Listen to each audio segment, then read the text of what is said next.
We want the company, it is God's company to begin with, but we always want to have Him at the center, and we always want to be known for our faithfulness. Our values are literally written on the wall when you walk into the door of our company, and that's a very explicit reminder of who we are and how we do things. And up here, of course, this is the Hodgdon brand of powders. Hodgdon is known for innovation. These different powders are different kinds of technology that hand loaders use for rifle, pistol, and shot shell.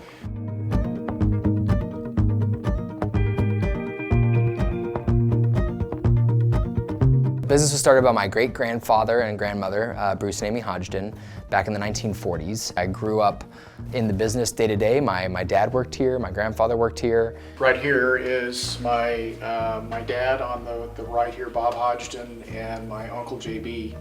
Hodgdon.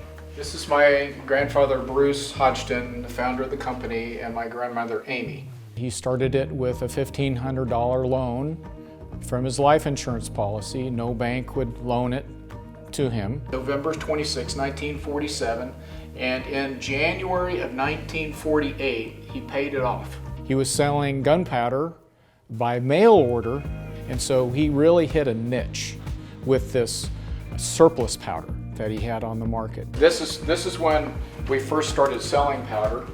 We sold it in these bags, paper bags. So Hodgdon's always been a little bit unique, right? We're a little bit different, and that's because of our Christian values. And so as a company, we tithe, right? We give 10% of our profit back to God, and that is through our donor advised funds, right? That we're able to do that.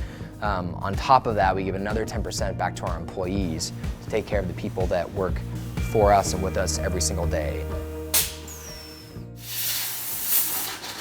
In the 80s, when we were really struggling, we were heavily in debt. And so at that time, it was at the all-time bottom.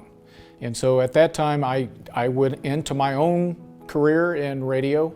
And then fast forward to 1997, this is the first year that we started tithing. And it's no coincidence, and a year after that, we were out of debt. And our business crew has grown significantly since that point in time.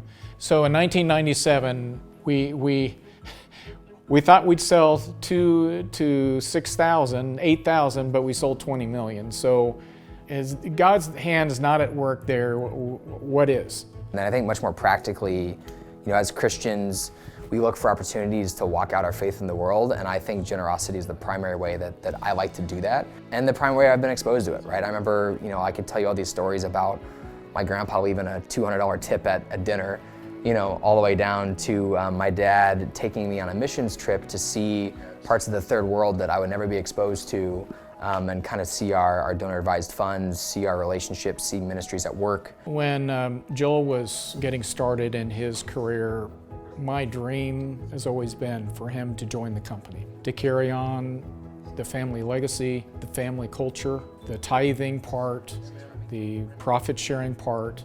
The family, we've been involved in the industry, and we love to hunt and shoot and kind of use the products. Yeah, and you can see some of the fruits of what we like to do here.